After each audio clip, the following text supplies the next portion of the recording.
olharem quantas vezes foram necessárias. Ok? Agora esta chamada está sendo gravada. Pronto. A reunião está sendo gravada e nós iremos, a partir de então, fazer a exposição.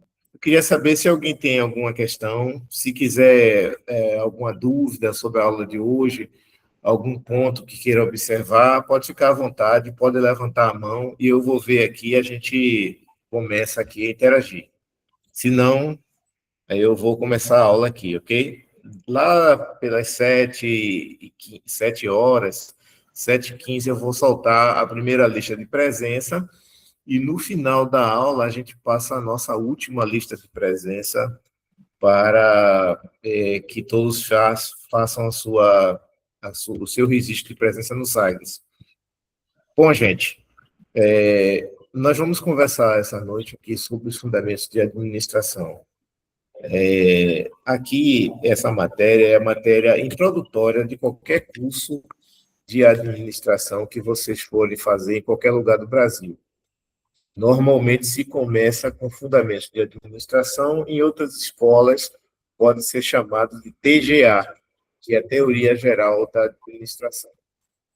Então, todo aluno de primeiro semestre tem essa oportunidade de navegar pela história da administração, todos os fundamentos, por aquilo que começou. Então, essa jornada é uma jornada em que a gente irá ficar mais apropriado do que vem a ser a ciência da administração. A primeira lâmina que eu quero passar para vocês, aqui, deixa eu ver se eu consigo passar tranquilamente. Deixa eu passar aqui. Bom, a primeira lâmina que eu vou disponibilizar para vocês é essa lâmina. Me diz aí se passou, se já está sendo apresentada a visão geral da disciplina. Acho que sim, né? Para mim já apareceu aqui, então todos estão vendo. O que é que a gente vai ver aqui, então, nessa disciplina de fundamento da administração? Nós vamos ver quais são as competências e as habilidades que vocês precisam desenvolver para se tornarem administradores. E aqui é uma conversa, e nesse curso todo é feito dessa forma, todos os professores são administradores de empresa. Então, tem experiência de terem passado em outros momentos. Pois não, Luca? Você quer fazer alguma pergunta? Fica à vontade.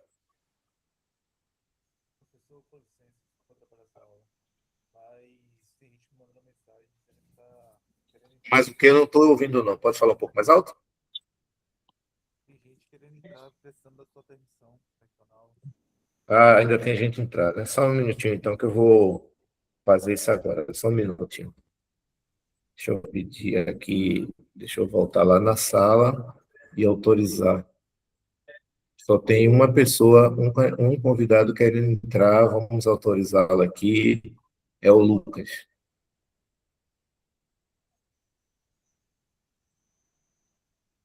Ok, então agora eu acho que o Lucas também está conosco e nós podemos iniciar, então, aqui a nossa conversa.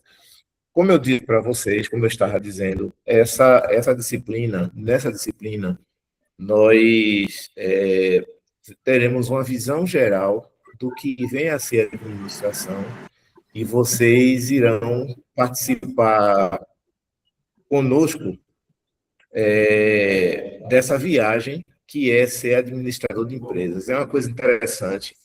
Nós temos muita experiência de outras ocasiões que passamos à frente de gestão de equipes, gestão de processos produtivos, e nós esperamos que vocês aproveitem bastante essa nossa expectativa de que vocês se tornem os melhores administradores aqui da região. Então, aqui a gente vai ver os fundamentos da TGA, da Teoria Geral da Administração, e vamos explorar todas as possibilidades de aplicação no campo profissional. É uma matéria de 75 horas trabalhadas comigo, em sala de aula. Hoje é uma reunião excepcional, como eu já falei aqui. Quais são as competências que vocês precisam desenvolver? Primeiro, é compreender a teoria administrativa, realizar uma análise crítica das organizações e verificar a aplicação prática dos conceitos, além da visão humanista. É importante que a gente observe essa questão da visão humanística. Por mais moderna que seja uma empresa, por mais que essa empresa esteja com a tecnologia a mais avançada possível, no final de tudo, quem irá fazer a diferença são as pessoas. Então, eu dou um exemplo aqui, e ensinar a dar exemplos, né? Eu queria que vocês observassem que todos os bancos, hoje em dia, por exemplo, têm uma tecnologia parecida. Então, se você tiver no seu aplicativo o Nubank, o Banco do Brasil, a Caixa Econômica, a Bradesco, o Banco Itaú, vocês vão observar que a forma de navegação dessa ferramenta é igual para todos os bancos, como também a configuração física, né? Se você entrar numa agência de banco, hoje qualquer que seja ele, você vai observar uma porta giratória e antes dessa porta giratória tem os cash dispenser para lhe receber logo de saída. Então, o que é que acontece? Essa configuração é igual para todos os bancos. A tecnologia é igual para todos os bancos. Então, o que é que faz um banco ter mais ou menos clientes, né? Vai ser exatamente a atuação dos recursos humanos daquela agência, do seu gerente, fazer com que uma agência bancária aqui em Piauí, por exemplo, tenha mais ou menos clientes, tenha mais ou menos operações exitosas. Então, essa é a primeira observação que a gente faz. Um bom gestor, ele precisa se preocupar sempre com essa questão da gestão de pessoas. Deixa eu ver se eu consigo passar aqui agora. Tem mais alguém querendo entrar aqui na nossa reunião. Deixa eu ver aqui quem é, permitir. Ver se essa pessoa também entrou, permitir. Ok. Está conosco também. Ok, gente. Então, nós vamos avançar aqui agora para a próxima lâmina, que é a lâmina em que nós estaremos falando do que nós iremos estudar nessa disciplina que irá até julho, mais ou menos, final de junho, julho. Nós estudaremos os fundamentos da administração em si. Então, imagina que você estivesse fazendo um curso de direito. Nós iríamos estudar os clássicos do direito. Se vocês estivessem estudando um curso de medicina, nós iríamos estudar os fundamentos da medicina, a história da medicina. Aqui na administração, que é uma ciência que tem aproximadamente 100 e poucos anos, nós estaremos hoje, a partir de hoje, conversando sobre esses fundamentos da organização, os conceitos, a definição e o papel das organizações modernas. Nós veremos aqui os clássicos da administração. Frederick Taylor é o chamado pai da administração. É um engenheiro que se ocupou em desenvolver dentro das empresas, dentro das indústrias principalmente, os critérios administrativos e de organização dos processos para que as empresas tenham o formato que tem hoje em dia. Gilbert é outro teórico que vai caminhar conosco. Gantt, então você já deve ter ouvido falar do gráfico de Gantt, a gente vai conversar um pouco sobre ele hoje. Emerson, Fayol, que é francês, e o Henry Ford, que trouxe para nós o Fordismo. Existem outros teóricos que nos ajudaram a construir a ciência da administração. Os japoneses, através da Toyota, foram responsáveis por trazer alguns fundamentos do Kanban, do Just-in-Time, que a gente utiliza nas nossas conversas aqui administrativas, mas, basicamente, no começo da conversa, do fundamento, lá do alicerce da teoria, nós vamos navegar, vamos conversar com esses autores que estão expostos, que constitui a base da administração científica. Até Frederick Taylor falar sobre administração, o que acontecia era que os engenheiros eram responsáveis por tomar conta do funcionamento das máquinas dentro das empresas. Então, eu vou descer um pouco mais desse comentário mais adiante. A abordagem humanística é uma abordagem que a gente vai ver também nesse semestre e que sucedeu e ajudou a abordagem clássica no seu início. Foi observado que as pessoas... Deixa eu ver se eu consigo desligar o microfone de todos aqui, que fica mais fácil para nós termos uma conversa. Deixa eu ver aqui... Deixa eu ver na reunião, deixa eu ver aqui o microfone de todos, desativar o som de todos. Temos aqui, todos estão com o som desativado agora, ok. Então, vamos em frente.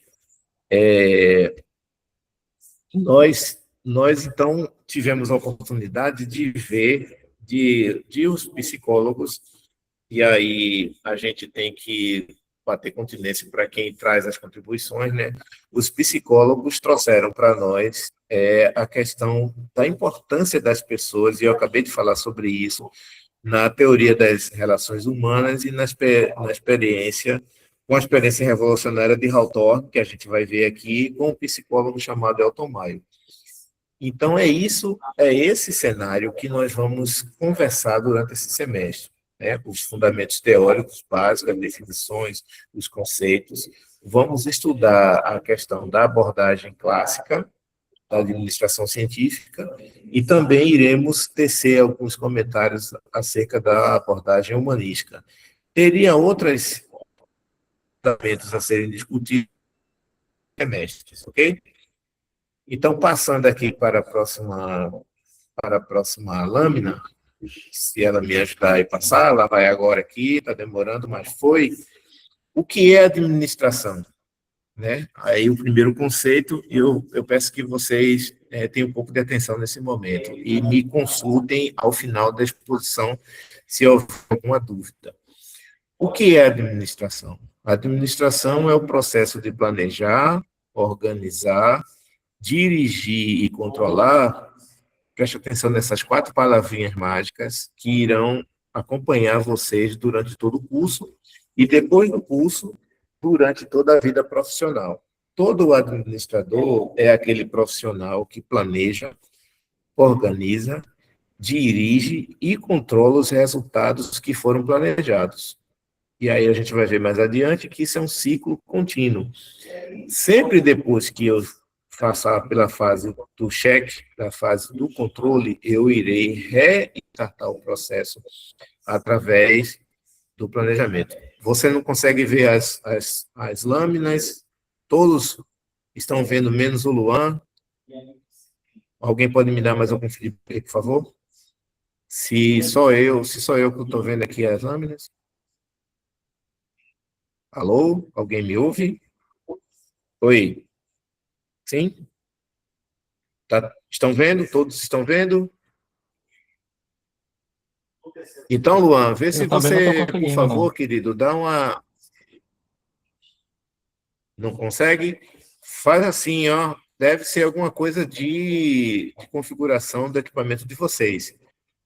Vê se vocês, saindo e voltando, eu fico esperando vocês retornarem, a gente consegue melhorar essa questão da apresentação, ok? Porque os demais colegas estão vendo. Beleza? Vamos em frente. Posso prosseguir? Me sinaliza aí se eu posso prosseguir para os demais, e vocês que estão com dificuldade, dá uma saidinha e depois retornam.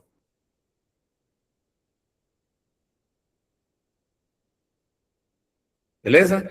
Obrigado. Então, vamos lá. O que é administração? Eu não sei. Administrar é o processo de planejar, organizar, dirigir e controlar o uso de recursos a fim de atingir objetivos. Toda organização vai ter um objetivo, concordam? Eu só vou abrir uma empresa se ela tiver um objetivo. Aí o objetivo não é só ter lucro. o objetivo precisa ser, antes de mais nada, um objetivo de satisfação de alguma necessidade da sociedade.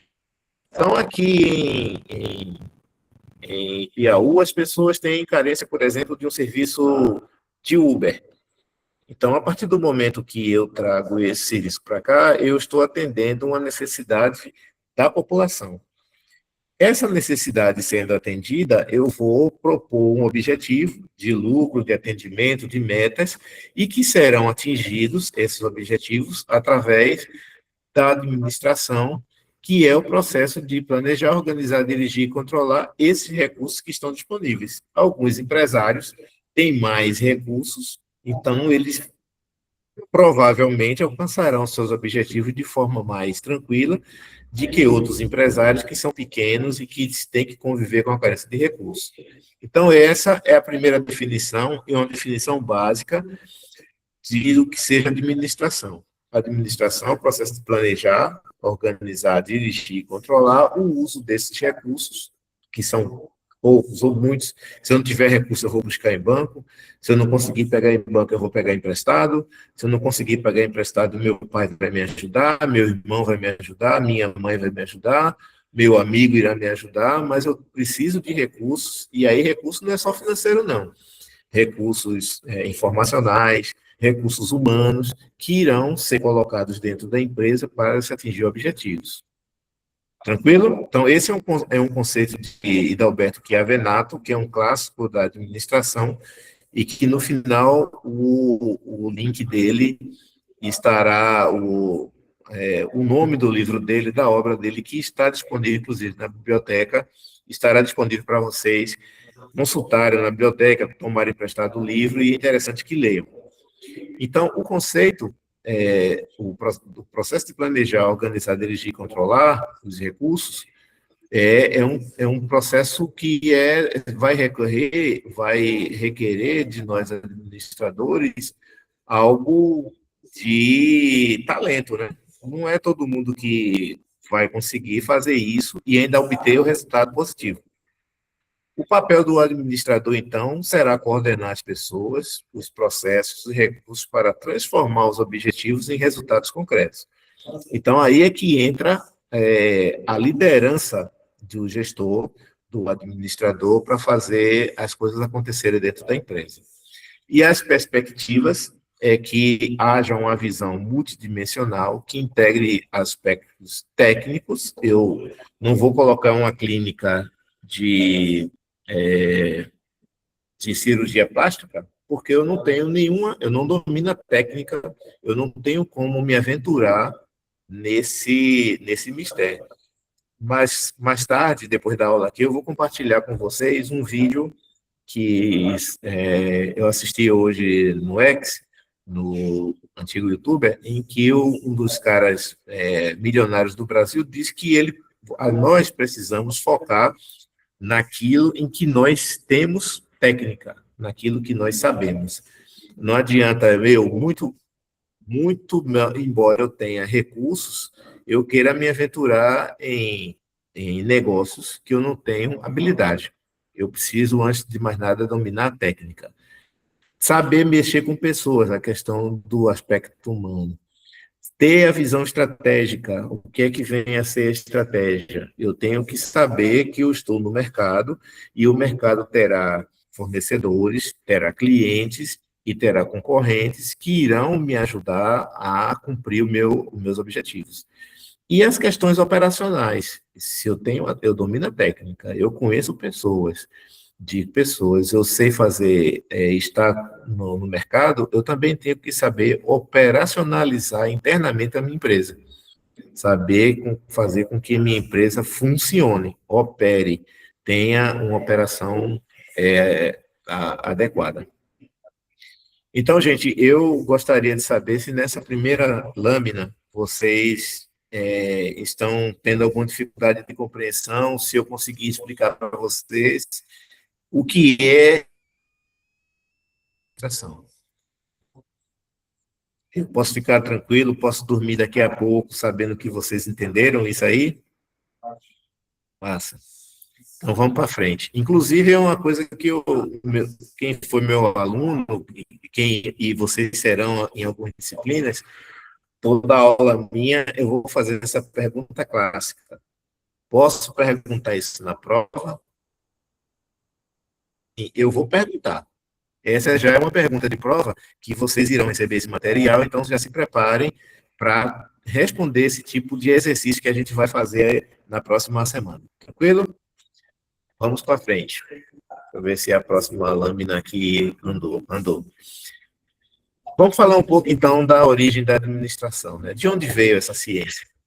Está completando 100 anos, e é interessante que a gente saiba que teve um percurso até que a gente chegue a vocês. Vocês estão atravessando a revolução digital, que é a chamada quarta revolução industrial. Nós já passamos por várias revoluções na administração de empresas e estamos agora atravessando a administração digital, com inteligência artificial, num cenário bem moderno, seria essa o que está acontecendo hoje. Mas antes, nós já tivemos alguns primórdios de administração.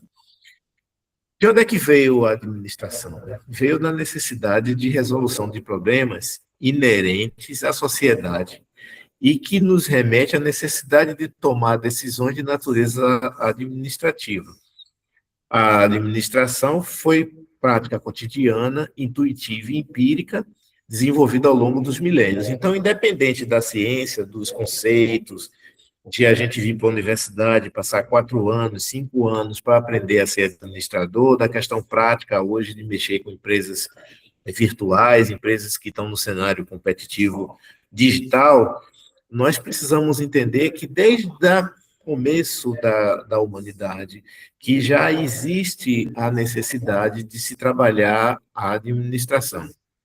Então, a resolução de problemas inerentes à sociedade, gente, nos remete a partir do momento que os homens começaram a habitar a Terra, os Homo sapiens, houve necessidade de aquele bando, aquele grupo de pessoas, de humanoides, se organizarem para resolver questões administrativas básicas, do tipo a segurança da moradia, onde iriam se alimentar, onde iriam coletar as frutas, onde iriam beber água, onde iriam se proteger das intempéries da natureza e dos demais animais que estavam em seu encalço.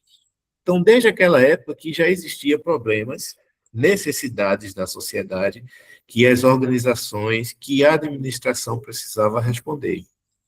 Então, ao longo, vocês tiveram aula de história ao longo da vida de vocês, então a administração esteve presente durante todo o tempo, não ainda como ciência, mas como necessidade de resolução de problemas.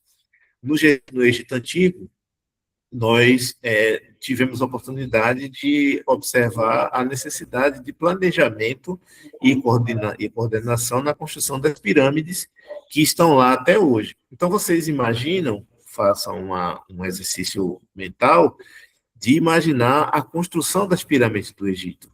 Se não houvesse alguém que tivesse o planejamento e coordenasse a construção das pirâmides, aquela maravilha do mundo hoje não estaria ali edificada.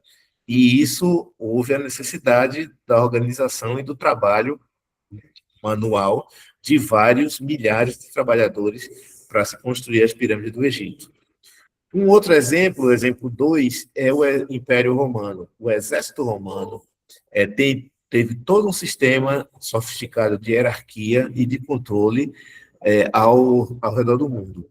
Eu não sei se vocês já prestaram atenção, mas alguém deve ter dito para vocês, você já deve ter lido, e do conhecimento de vocês, que nós estamos atravessando o momento da terceira águia. A primeira águia, o primeiro povo que adotou a águia romana. Depois nós passamos pela Alemanha nazista, que também adotou a águia como seu símbolo. E, por fim, agora nós temos os Estados Unidos, que também adota a águia como seu símbolo, e também é um Estado poderoso em relação à humanidade. Mas, na época de Roma Antiga, houve uma expansão muito grande do Império Romano. E houve necessidade de se ter hierarquia, de se ter comando, de se ter planejamento para as ações do Estado, para aquilo funcionar. Imagina que o Império Romano construiu estradas desde Roma até a Ásia.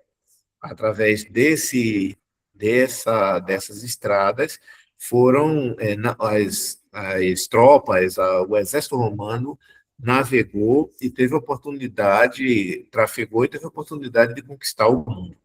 Então, o exército romano é o nosso segundo exemplo de origem de administração. A filosofia oriental, e aí vem bem antes, inclusive até do Império Romano e do Egito Antigo, né? Confúcio, na China, já refletia sobre o papel da liderança, da ética e da harmonia nas relações sociais. Isso já era um início do que se pretende hoje, em 2026, na nossa civilização moderna, em relação à ética e à harmonia entre as pessoas e entre as organizações para o perfeito funcionamento sob a liderança de alguém da sociedade. E, por fim, e não sendo o último, porque ainda tem muito mais exemplos de origem da administração, nós temos a Revolução Industrial, que ocorreu entre os séculos XVIII e século XIX. Nesse momento, a administração ganha força como disciplina autônoma, com o crescimento das indústrias, das fábricas, e vira ciência. Então, eu gostaria que vocês observassem que essa história que eu contei para vocês, desde lá do Homo sapiens, das cavernas, até chegar hoje nas economias digitais, nós passamos por alguns momentos, alguns pontos de controle, de planejamento, que a gente pode exemplificar como sendo origem da administração.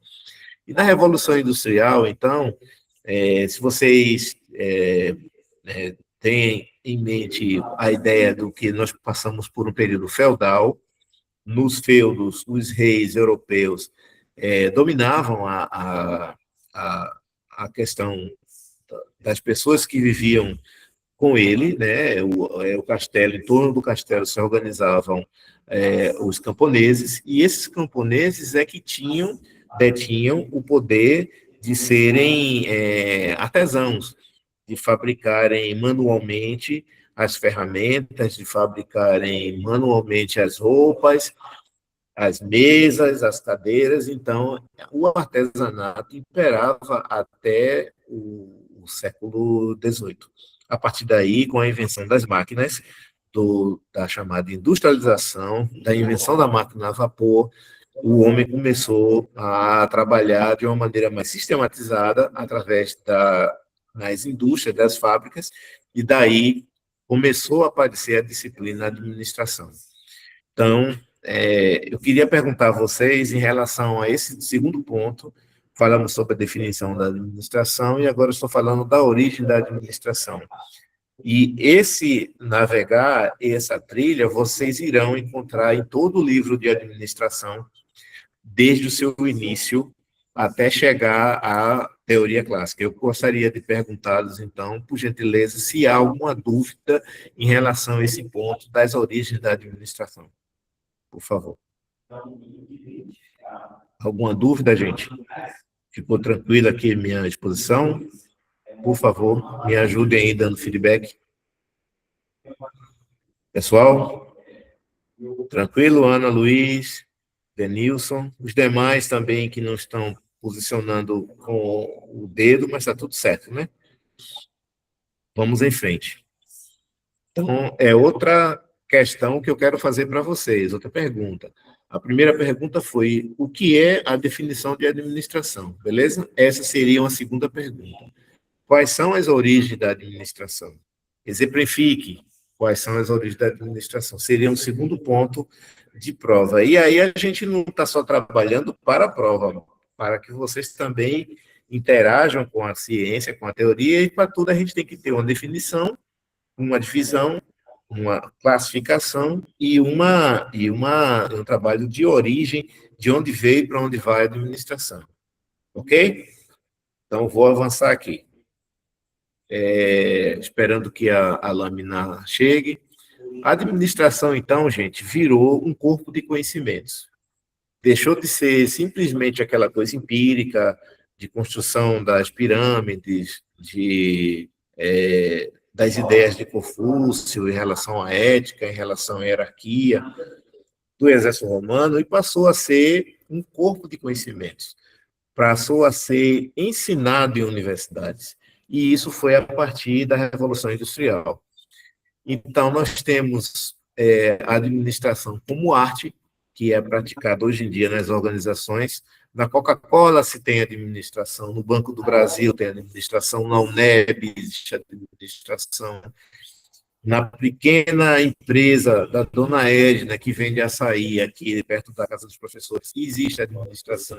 A administração, então, ela perpassa, ela existe como arte praticada em todas as organizações ao longo dos anos, ao longo do tempo. Nasce, então, do esforço humano em buscar a eficiência coletiva, o resultado de séculos de tentativa e erro na organização do trabalho. Então, não é da noite para o dia que se sistematizou o conhecimento administrativo.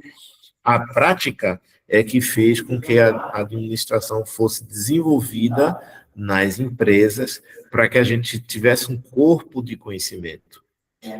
Essa prática, então, foi transformada pelos nossos antepassados, pelos nossos originários, em teoria. Os conhecimentos sobre a arte de administrar foram coletados, cadastrados, pesquisados, observados, anotados e viraram os livros que nos proporcionam a teoria da administração. Então, são conhecimentos sobre a arte de administrar. Com a Revolução Industrial, pois não, alguém gostaria de entrar aqui, né? Deixa eu fazer com que essa pessoa retorne aqui entre nós. Deixa eu ver quem seria. Vitória Santos. Vitória Santos, deixa eu autorizar Vitória Santos a entrar. Só um minutinho. Pronto, Vitória Santos está admitida entre nós. Posso continuar, então, gente? Me posicione aí, porque nessa questão da virtualidade, a gente precisa muito da interação de vocês. Tudo certo até aqui? Posso prosseguir? Então, a prática, repetindo, fez com que a teoria fosse constituída, fosse consubstanciada. A Revolução Industrial, com a Revolução Industrial, as atividades administrativas passaram a ser observadas com mais, digamos, com mais interesse, com mais robustez. Foram registradas, sistematizadas, dando origem a um corpo teórico estruturado. Então, a teoria veio da prática e a teoria irá ajudar a prática a se desenvolver. É uma coisa interessante, né? Sempre a teoria será entendida e aplicado pelos aqueles que estão nas indústrias para que sejam validadas ou não e sejam transformadas ou não em novas teorias administrativas. A teoria sempre alimenta a prática e a prática irá alimentar a teoria. Nesse contínuo é que as ciências evoluem. A medicina é assim, a engenharia é assim, a arquitetura é assim e a administração também é assim. A prática irá alimentar a teoria alimentar a prática. Então, compreender os fundamentos da administração é compreender o funcionamento das organizações temporâneas. Preste atenção nessa frase. Se eu tiver bons fundamentos de administração, nós iremos compreender o funcionamento das organizações contemporâneas. Então, eu vou fazer uma figura de linguagem aqui para dar o exemplo disso. Todo jogador de futebol se diz fulano, ou jogador de vôlei se diz assim, fulano tem fundamento. O que é que isso quer dizer? Que aquela pessoa pode desempenhar aquela prática com mais maestria do que aqueles que não têm, concordam? Eu queria um feedback nesse momento. Concordam que a pessoa que desenvolve, que apreende o fundamento com mais... Pois não, Denilson? Pode falar. Pois não, Denilson? Eu não estou te ouvindo. Professor, Denilson, pode ligar seu microfone, querido. Já liguei.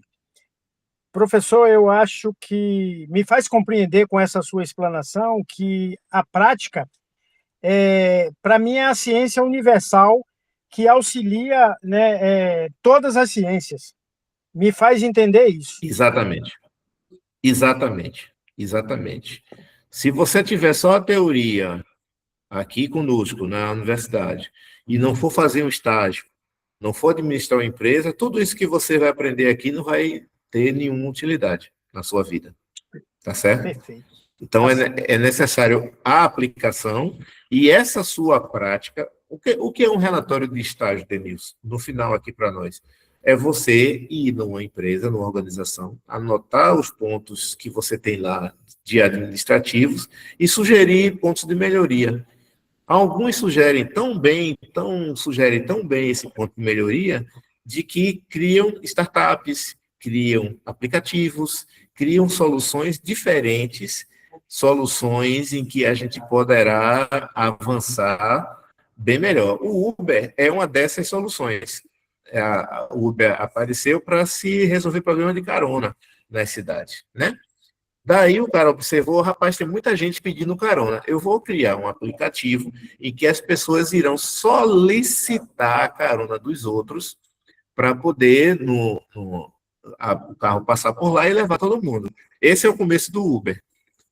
Só que o cara malandro descobriu o seguinte, rapaz, eu posso também monetizar, e é uma palavra do momento, esse negócio. E aí o Uber passou a ser negócio e essa solução passou a ser uma coisa, como eu poderia dizer, rentável. Tá certo? Então, é isso, Denilson. A prática é da prática que nasce a ciência, e a ciência retroalimenta a prática. Você tem ideia? Uma ciência que apareceu, que foi desenvolvida, é a ciência da informática. A ciência da informática, até pouco tempo atrás, não existia.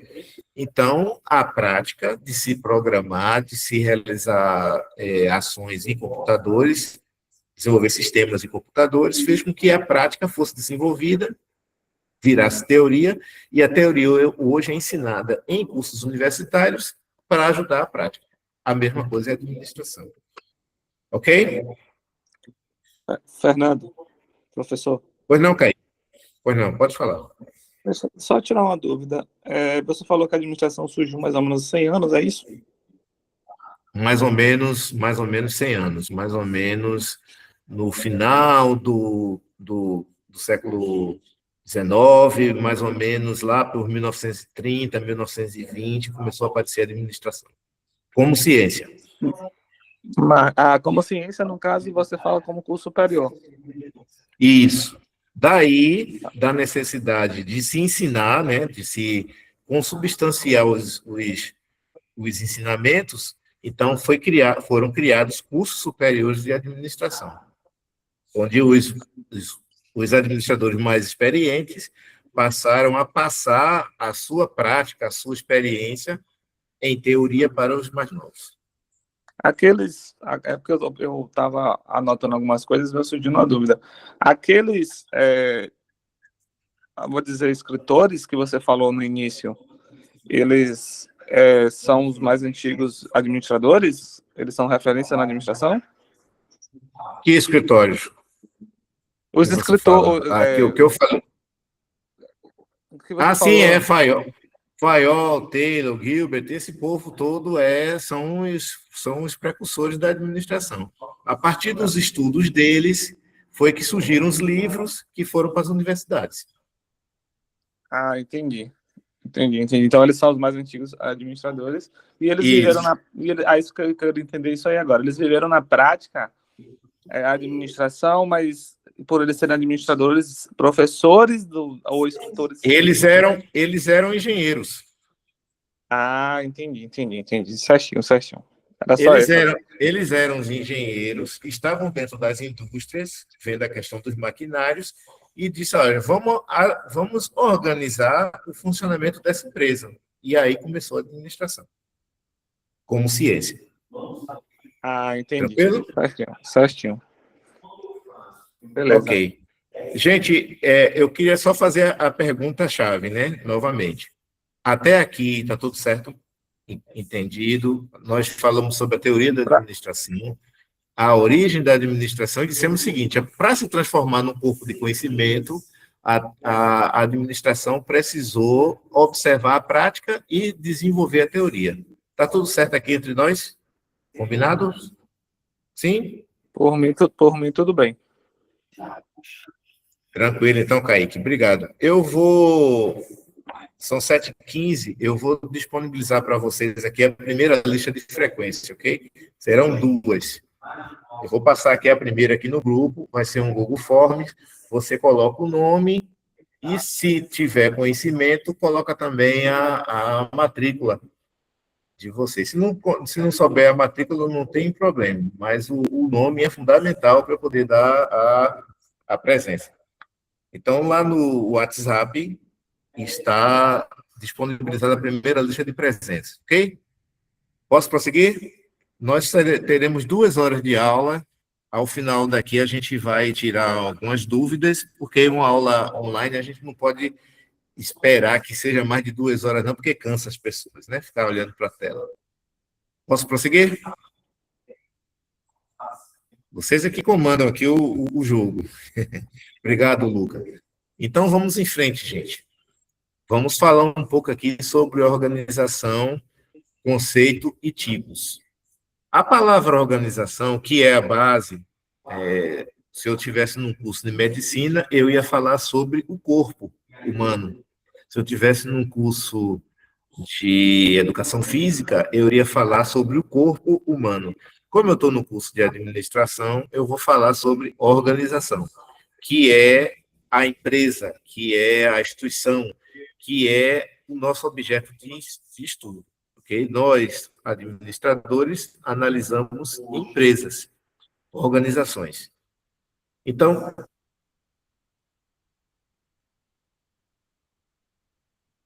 como é que a gente conceitua de administração? A organização desde o grego organum, instrumento ou ferramenta. É aquilo que eu vou utilizar para oferecer à sociedade o atendimento a uma necessidade que ela tenha. Então, se em qualquer cidade, eu tenho necessidade de ter sapatos para usar, eu vou trabalhar com a organização que se chama sapataria, ou poderia ter outro nome, para atender essa necessidade. Então, o instrumento, a ferramenta que eu vou utilizar para atender essa necessidade, essa carência da sociedade. E Dalberto Chiavenato, que é um dos autores recentes, teóricos da administração, define que as organizações são entidades sociais compostas por pessoas que trabalham juntas para atingir metas comuns. Então, assim, as pessoas têm que estar juntas e trabalhar para uma meta comum. Se eu tiver uma indústria onde 10 pessoas fabricam um carro, 10 pessoas vão lá para colocar cerveja, engarrafar cerveja, 10 pessoas vão fabricar comida, isso não é uma organização, não é uma empresa. Isso é qualquer outra coisa menos uma empresa. Para ser empresa, para atingir um objetivo, atender uma necessidade, as pessoas têm que estar trabalhando no mesmo objetivo para atingir as mesmas metas. Pensa num time de futebol. Né? Não tem condições de, num time de futebol, 11 jogadores, cada um fazer o seu e o resto que se exploda. Todos têm que trabalhar juntos para que haja a entrega de um título, a entrega de uma vitória. Ok? Quais seriam os tipos dessas organizações? Philip Kotler, que é outro pensador moderno da administração, é um dos livros que foram referenciados pela universidade. Uma coisa que eu acho que todo professor deve ter falado para vocês nessas aulas iniciais é que a nossa bibliografia referenciada é recomendada pela UNEB. Nós temos uma base comum no curso da UNEB. Eu sou professor da UNEB em Salvador, e lá também há o curso de administração, e a mesma aula que é dada aqui em Piauí é dada em Salvador, é dado em Ceabra, é dado em qualquer outro local que existe o curso de administração da UNEB. Só para ficar bem nivelado aqui, que não há conhecimento disforme. E existem formas de ensinar diferentemente. Uns têm uma didática, uma metodologia diferente dos outros, mas a teoria é a mesma. Em qualquer lugar do mundo, ensinar administração é isso aqui que a gente está vendo. Ok? Kotler vai classificar as organizações em 3 tipos. As organizações que têm fins lucrativos, são constituídas para dar lucro, as organizações sem fins lucrativos e as organizações governamentais. Então, são 3 definições, 3 tipos de organizações que Philip Kotler nos ensina. A primeira, com fins lucrativos, ela vai criar valor econômico para os proprietários e acionistas. Eu tenho 50 milhões de dólares e quero ganhar dinheiro em cima desse dinheiro, dessa minha riqueza. Eu irei criar uma organização, criar uma empresa para poder multiplicar essa minha fortuna. Os exemplos de organizações capitalistas com fins lucrativos: bancos, companhias aéreas, empresas de tecnologia, todas irão se compor, se constituir para o atingimento das metas, que é obter o lucro. O indicador, então, de medição se a empresa vai bem ou mal seria o lucro e o retorno sobre o investimento. A partir do momento que as empresas que são constituídas para darem lucro começam a dar prejuízo, elas não estão atingindo o seu objetivo. E aí não há necessidade de continuidade dessas empresas. Tranquilo? Sem fins lucrativos, eu constituo empresas, constituo organizações que vão buscar atender o atingimento de metas sociais, culturais ou humanitárias. A Cruz Vermelha é um exemplo clássico. É uma ONG, uma organização não governamental, que se constitui para ajudar a população, né? As fundações, Fundação Bradesco, é constituída para ajudar as populações. Instituições culturais, museus, etc., elas não estão ali para ter lucro, elas existem para ajudar a atender a necessidade de educação, de atendimento a questões de saúde, a atender necessidades de cultura, de exposições da população. O indicador, como irá se medir se essa organização está atingindo ou não os seus objetivos, será o impacto social e o alcance da missão dessa empresa junto à sociedade. E uma terceira organização que nos foi classificada pelo Philip Kotler são as organizações governamentais.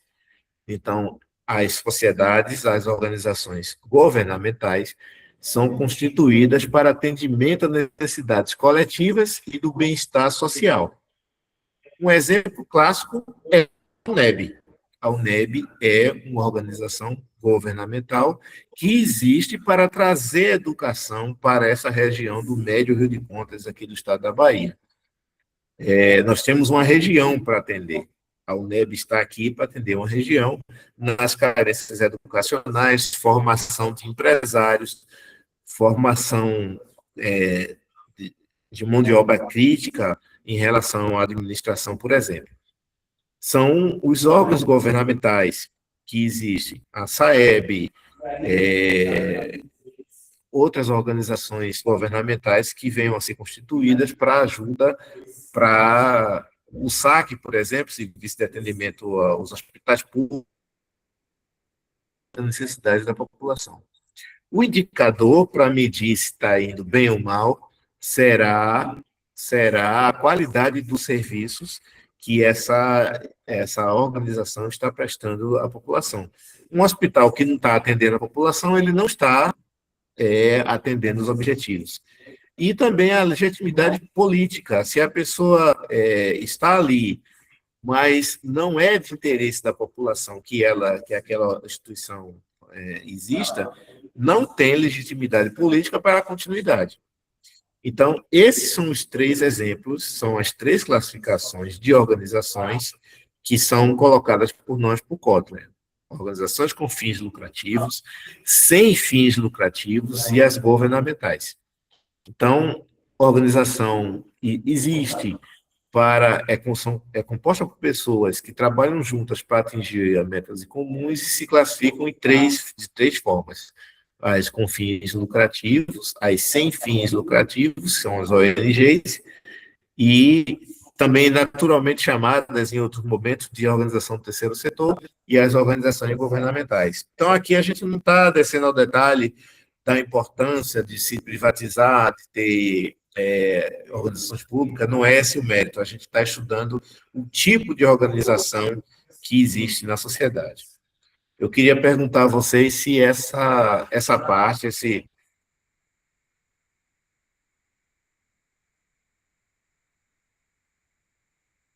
esse trecho da nossa... são os tipos que existem a partir do Philip Kotler. Posso avançar? Sim? Está travando, Luca? Para todos está travando? Me sinaliza aí se está havendo travamento para todos ou é só para o Luca. Tá ok? Então, Luca, dá um jeito aí no teu equipamento. Beleza, então. Vamos para frente, então. Veja que a gente está começando a levantar a água já chegou nos pés e está indo para as canelas. Daqui a pouco chega no joelho. Ok? Ok, Denilson, entendi. Posso ir? Posso avançar? Tranquilo, né? Isso, inclusive, é uma questão de prova. Tá bom? Vamos para frente. O próximo tópico aqui que a gente vai conversar é sobre as funções administrativas. Então, assim, os teóricos, os clássicos, entenderam que era necessário se dizer quais são as necessidades, quais são os atributos mínimos que tem que ser desempenhado para você dizer assim, eu sou um administrador. Quais são as funções que o administrador exerce? Ele planeja, ele organiza, ele dirige e ele controla, ele monitora os resultados. Então, é um processo administrativo. Começa com planejamento, vai para a organização, a direção e o controle para, ao final de cada período, se fazer um balanço e determinar, deu certo? Conseguimos? Deu errado? Não. Então, vamos replanejar essa nossa atuação para que a gente organize melhor os recursos, façamos uma direção mais objetiva, mais racional, para atingir os nossos objetivos, que é através do controle. Então, o processo administrativo é um ciclo contínuo e interdependente. Todo começo do ano, existem as chamadas reuniões de administração, né? Onde o gerente se reúne com o proprietário da empresa e ele passa quais são as orientações em relação ao que ele pretende, e no final do ano, isso é colocado em prática, é organizado, existe contratação de pessoas, enfim, existe uma direção, uma gestão, e no final do dia, do ano, do mês, há um controle para ver se as metas foram atingidas. No nosso caso aqui, nós, universidade, a gente também faz isso. No começo do ano, nós planejamos fazendo as nossas jornadas pedagógicas, onde a gente organiza aquilo que a gente pretende ensinar durante o semestre, organizamos quais são os professores que irão se ocupar dessa ou daquela matéria, há uma execução, há uma direção em sala de aula e depois um controle que é feito através das avaliações dos alunos para ver se aquele planejamento que a gente colocou foi atendido ou não. O processo administrativo, então, é um ciclo contínuo interdependente. Cada função alimenta o seguinte: Planejar, dirige, define o rumo para onde a empresa vai. Organizar a estrutura, os meios com que eu posso contar. Dirigir, aciona as pessoas. É a varinha de condão, bora, bora, bora, bora. E controlar garante que os objetivos sejam alcançados. Se você for fazer também a figura de um time, você vai ver que existe também isso. Há um planejamento. Esporte Clube Bahia, eu quero participar da Libertadores, ser campeão, etc. Eu vou planejar isso em diretoria, vou chamar o treinador, ele vai organizar o time, ele vai contratar os atletas, vai fazer os contratos, as viagens durante o ano, quais são os torneios que irão participar. Nós trabalharemos com a questão da direção, né, durante os jogos, durante o ano, durante os meses, e depois, no final, vai se observar se aquilo que foi planejado foi atendido. Então, essas são as funções básicas da administração. Na teoria, qualquer administrador é aquele indivíduo que irá se formar para exercer a função de planejar, organizar, dirigir e controlar as organizações. Veja que a gente deu o exemplo anterior das organizações. E essas organizações serão administradas, serão conduzidas pelos administradores. E, para isso, ele irá utilizar as funções administrativas, ok? Bem grosseiramente, o que a gente tem a falar nesse momento sobre função administrativa é isso. Eu gostaria de saber se esse primeiro contato de vocês com as funções administrativas, que são 4, ficou bem percebido. Tranquilo aqui, gente? Nesse pedaço da nossa viagem? Gente, me dê um feedback aí, por favor. Tudo ok. Tudo certo. Tudo ok? Compreendido? Pois não, Denilson, pode questionar. Professor, eu me atenho aqui no controle, e eu queria uma definição mais esclarecida do controle, se ele só se dá no final de todo o planejamento, ou se ele pode, em algum momento, ele está tanto no planejamento, quanto na organização, quanto na direção. Brilhante pergunta, boa pergunta, ótimo. No sentido clássico, quando se começou a desenhar a administração, as funções eram estanques, do jeito que você está vendo aqui. Se bem que elas não são, uma depende da outra, né? Mas o controle se dava no final, ok? Com o passar do tempo, se observou que é necessário ter controle em todos os momentos de duração desse ciclo. Então, a partir do momento que eu planejo, eu tenho que fazer um controle. É isso mesmo? É factível atingir essas metas? Quando eu começo a organizar, eu também tenho que fazer um controle, eu tenho que fazer um cheque para ver se aquilo que eu me predispus a organizar vai acontecer. Quando eu estou dirigindo, quando eu estou na execução, no dia a dia, eu também tenho que controlar para ver se aquilo que eu trouxe e aquilo que eu estou trabalhando no meu dia a dia, se é possível. Vamos botar o exemplo aqui de uma construção. Você não vai só perguntar no final da obra ao seu pedreiro se está faltando o cimento e a areia. Você vai estar o tempo todo ali monitorando com ele, não é? Planejando, organizando. Na modernidade, Denilson, há necessidade sim, e aí é que está já fazer o chamado controle de qualidade. E a gente vai ver mais adiante, que é a questão da qualidade total. Eu só vou atingir qualidade se eu tiver controle. Se eu for deixar para verificar se essa camisa está bem costurada ou não, só depois que ela estiver pronta, pode ser que eu incorra no desperdício, né? Ah, rapaz, ficou um negócio mal feito, danado. Vou ter que desmanchar, ou então jogar fora e fazer outra. Não é assim? Então, mesmo tendo planejamento, organização, direção e controle, sendo funções em que há especialistas, você observa que nas grandes empresas, Denilson, há o departamento de planejamento, mas ele sempre vai estar ali trabalhando com gestores no dia a dia, na execução, e o pessoal do controle de qualidade, o pessoal da auditoria, o pessoal que vai checar se aquilo que foi colocado, Tribunal de Contas da União, Tribunal de Contas do município, todos esses órgãos são órgãos de controle, Banco Central, são órgãos de controle que também estão inseridos no processo. Modernamente, e com o avanço da digitalização, fica mais fácil da gente ver isso acontecer. E eu vou te dar um exemplo mais clássico ainda. Numa MEI, numa empresa, microempresa individual, tu tem que fazer tudo isso e ainda varrer o chão. Tranquilo? Tranquilo, professor, tranquilo. E a gente percebe isso, inclusive, nas administrações governamentais, né? Que o controle é feito no final, aí quando o leite já derramou, né? Então, por isso a pergunta.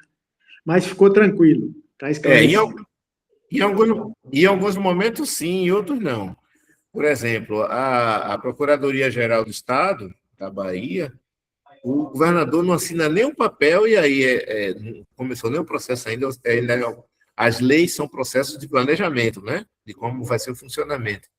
Mas o governador não assina nenhum papel antes de passar pela Procuradoria-Geral do Estado, que é um órgão de controle. Então, antes de começar o jogo, já tem gente olhando se aquelas leis, se aquilo que ele vai fazer, se aquelas medidas já estão de acordo ou não. E durante o processo, rapaz, eu trabalhei no Banco do Nordeste. São 19 órgãos de fiscalização durante todo o processo.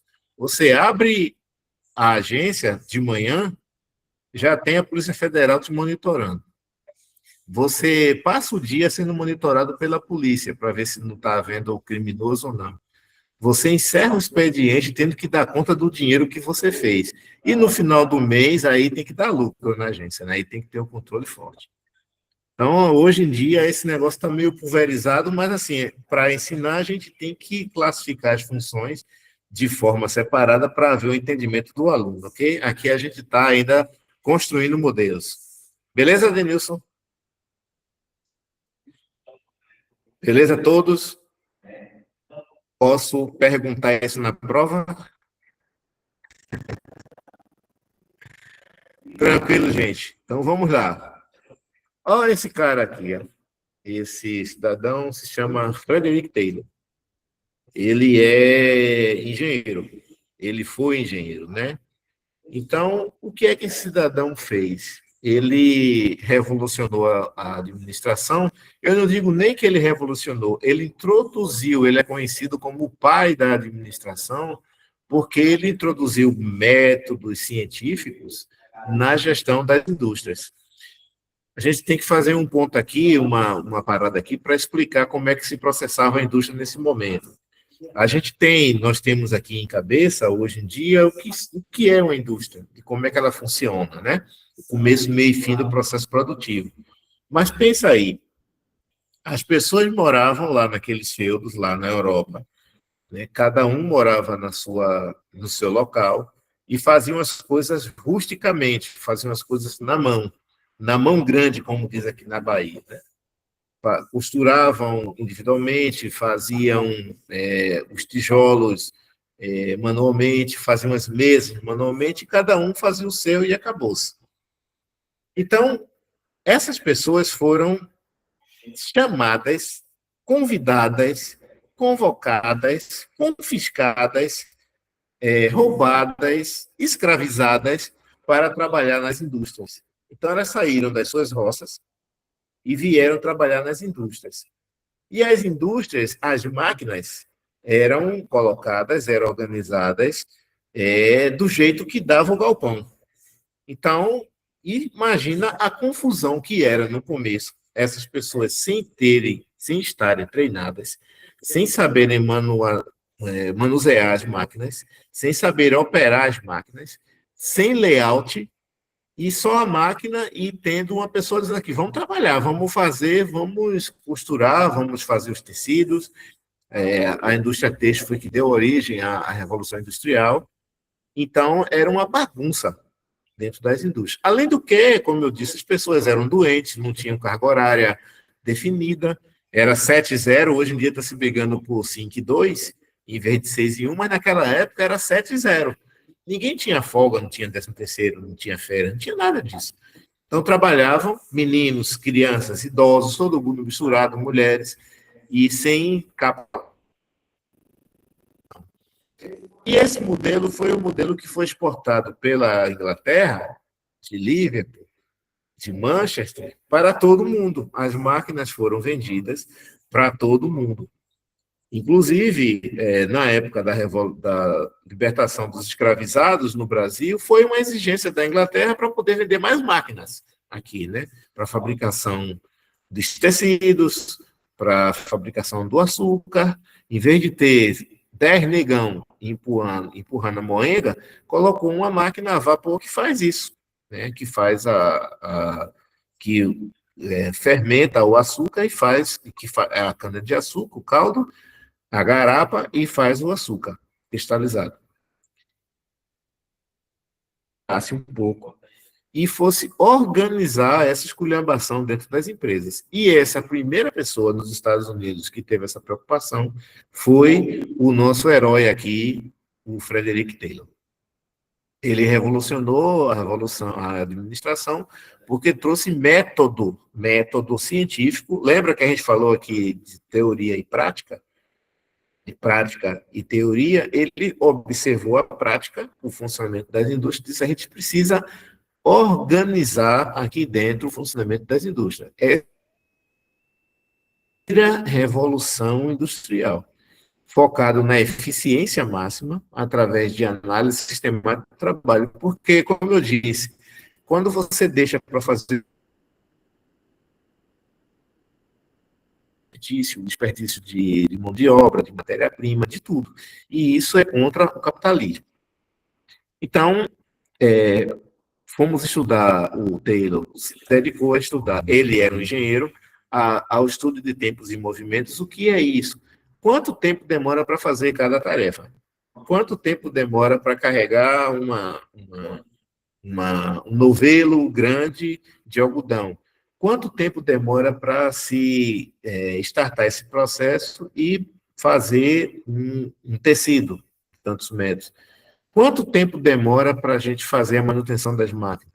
Quanto tempo demora para se fabricar uma cadeira? Quanto tempo demora para eu atender um cliente numa fila de qualquer instituição? Quanto tempo demora, enfim, para eu fazer a limpeza de um quarto em um hotel para que outro cliente entre? Normalmente se entra meio-dia, porque se espera que as pessoas saiam de manhã e as camareiras terão até meio-dia, 1h, 2 da tarde, para fazer a limpeza dos locais e o outro hóspede se entrar naquele quarto. Então, essa questão de estudos e tempos e movimentos foi estudado por Taylor. O que fazer em quanto tempo? Para já dar uma medida de racionalidade nos processos administrativos. Depois ele entendeu o seguinte: não adianta cada um ter a sua ferramenta diferente e fazer o seu processo de forma diferente. É necessário que haja uma uniformização, uma padronização desses processos para eu poder medir a eficiência do que está sendo feito dentro das indústrias. Em terceiro lugar, a seleção e o treinamento científico dos trabalhadores. Como eu disse, os trabalhadores não eram treinados, não eram do ramo, nunca tinham trabalhado nisso. Então, eles precisavam ser selecionados, aqueles que tinham mais habilidade, mais conhecimento, passar por uma fase de treinamento para poder desempenhar suas tarefas. E a questão da divisão da responsabilidade entre gestão e execução. O cérebro e aquele que vai executar. O conhecido manda que eu estou mandando, quem manda e quem obedece. Então, isso foi bem definido pelo Taylor. Então, Taylor foi o pai da administração científica porque ele trouxe essa racionalidade científica para as indústrias, através desses processos que eu acabei de citar por vocês. Vocês irão ler muito sobre Taylor nos livros, a história dele, de onde ele veio, e saber qual foi a contribuição decisiva dele para a administração. Veja que a gente falou aqui das origens, em nenhum momento eu tinha falado de método científico de administrar. E a partir de Frederick Taylor, nós começamos a ter. Tranquilo aqui, gente, nesse pedaço da nossa viagem, nesse nova nova escala. Vocês conhecem agora o cidadão Frederick Taylor? Ele é a pessoa que pisou em primeiro na nossa profissão. Ele é o nosso precursor. Tranquilo? Vamos avançar. Tem outros pioneiros da administração científica também. Frank e Lillian Gilbert é um casal que eram também engenheiros e criaram os estudos de tempo, movimento e eficiência com os TERBIGs, que são unidades básicas de movimento e trabalho. Lembra que eu mostrei para vocês aqui que Taylor trabalhou nisso? Na padronização do estudo de tempos e movimentos, ele disse, é necessário fazer isso. Então, esse casal, Frank e Lillian Gilbert, foram para dentro das fábricas e estudaram para desenvolver a teoria do que fazer, de criar esses pequenos movimentos. Primeiro, eu pego a caneta, depois eu encosto a caneta no papel, depois eu escrevo, depois eu passo para outra folha, depois eu ligo a minha máquina, eu coloco o carretel de linha, a máquina começa a funcionar. Esses pequenos movimentos que a gente faz para operacionalizar o nosso trabalho foram denominados por Frank e Lillian Gilbert, que foram americanos, engenheiros, como TERBLIGs, Unidade Básica de Movimento no Trabalho. Harry Gantt criou o famoso gráfico de Gantt, que ajuda no planejamento e controle do projeto, até hoje em dia utilizado. Você já deve ter visto em várias empresas aqueles gráficos de crescimento que vai bater lá no teto. Alguém já viu isso? Vai uns raios crescendo assim para mostrar se está sendo atingidas as metas do crescimento da empresa? Sim? Me dá uma sinalização aqui. Alguém já viu esse gráfico de Gantt? Nas empresas, em filmes, ele vai crescendo. Esse Gantt, então, veio de lá do começo do século passado e para nos ajudar na questão do planejamento e do controle. Eu planejo e eu vou ver se atingiu. Né? Aquela minha primeira meta, o meu primeiro objetivo seria alcançar 10% de crescimento de vendas de mercado no primeiro mês, eu vou com o meu gráfico e vou saber se atingiu lá. Não atingiu, então eu vou pontuar abaixo, né? A meta era 10, mas eu só fiz 5. Então, o gráfico de Gantt serve para isso, para a gente sistematizar, visualizar aquilo que a gente planejou e o que foi atendido, o que foi atingido. Até hoje em dia, isso é utilizado. E, por fim, Harrington Emerson, que estabeleceu 12 princípios de eficiência. Então, nós sempre fomos buscar eficiência dentro das empresas. E aí eu vou, numa próxima aula, detalhar com vocês o que vem a ser eficiência e eficácia. Hoje eu estou só apresentando um overview do que é a nossa matéria, mas a gente vai detalhar isso sim, com certeza. A eficiência, que é diferente de eficácia, gente, é fazer. Eu fiz. Eu dei a aula. Eu fui eficaz. Agora, eu dei uma boa aula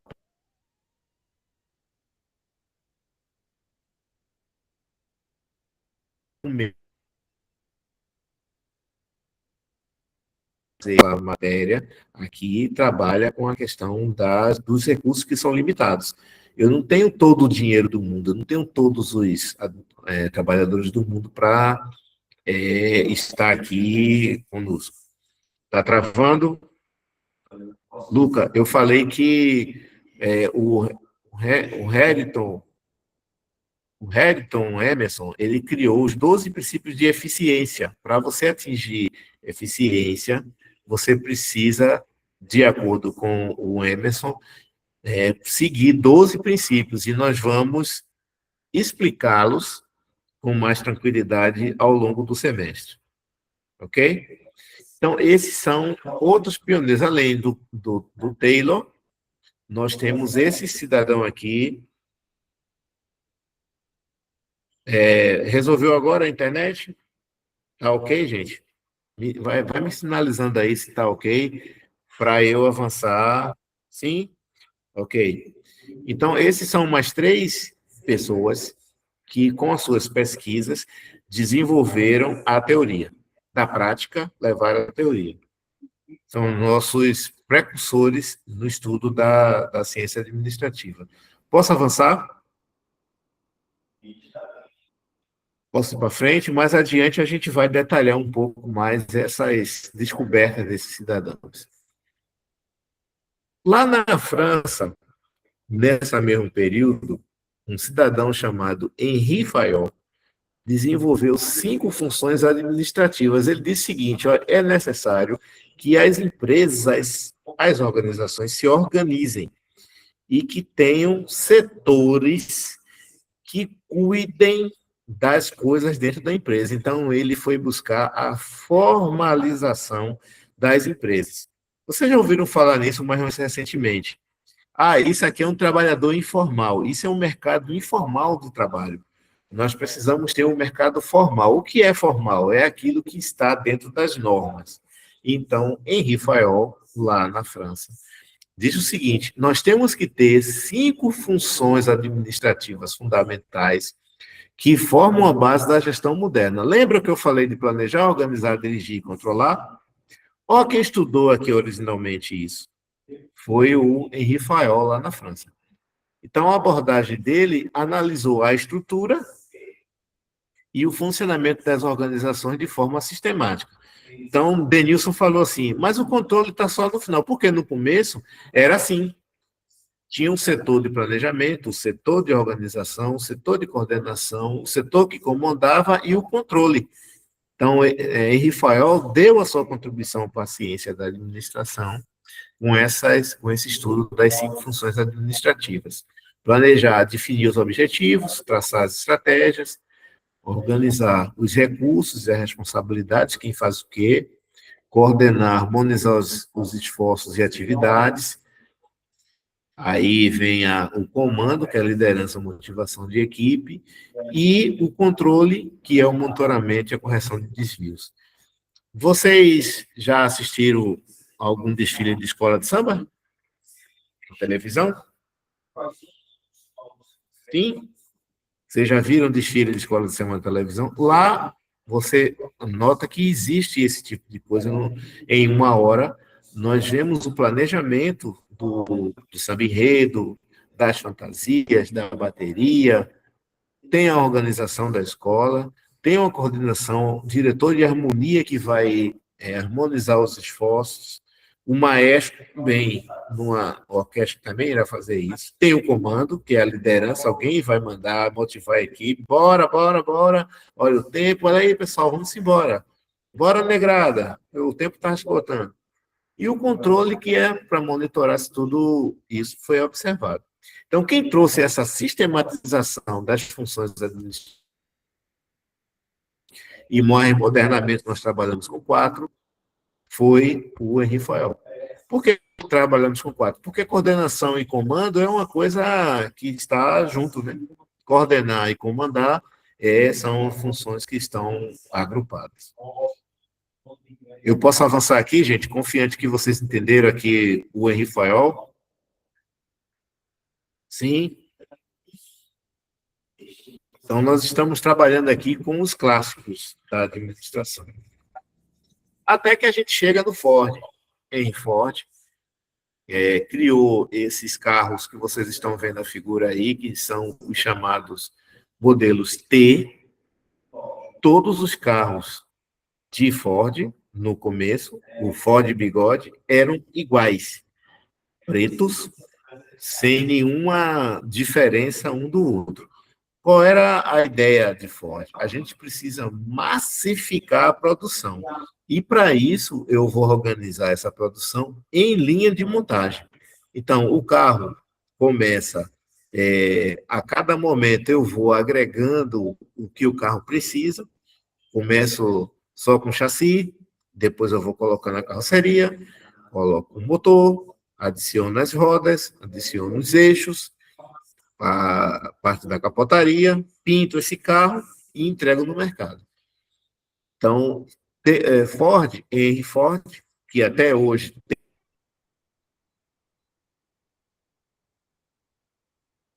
é detentor da marca da fábrica Ford, a família dele, foi que inventou, foi que criou essa teoria chamada Fordismo, ou a produção em massa. Então, tem três aspectos aqui. Na linha de montagem, a Henry Ford revolucionou a indústria com a produção em série, reduzindo drasticamente custos e tempo de fabricação. Então, em vez de o trabalhador ficar feito louco, indo atrás das peças para fazer, as ferramentas já estavam agrupadas junto dele e a matéria-prima que ele necessitava para fazer o carro acontecer estavam ali organizadas. Então, o carro passa numa linha de montagem e no final ele está feito. Daí há uma economia séria de... Pois não, quem está falando? À vontade? Eu. Pois não, Kaique? Henry Ford é o mesmo Henry Gantt, não? Não. Gantt Não. é outro sobrenome. Henry Ford é da fábrica Ford, que tinha aqui em Camaçari, inclusive, outro dia. Ele é o fundador da Ford. Assim... Entendi. Só foi essa dúvida mesmo, só porque passa a ser que o nome não estava completo, entendeu? Não. Ford é isso mesmo. Ford, da fábrica Ford. Aos Ford. Então, a padronização, os produtos uniformes, os processos repetitivos, permitiram a economia de escala sem precedente. Claro, né? Se eu organizei o samba, se eu coloquei todo mundo enfileirado com suas ferramentas, a coisa tende a aumentar aí a produtividade. E o impacto social disso foi muito forte, porque as pessoas tiveram oportunidade de comprar os carros. Todo mundo queria comprar carro, mas tinham a produção reduzida, porque é um carro muito cheio de detalhes, né?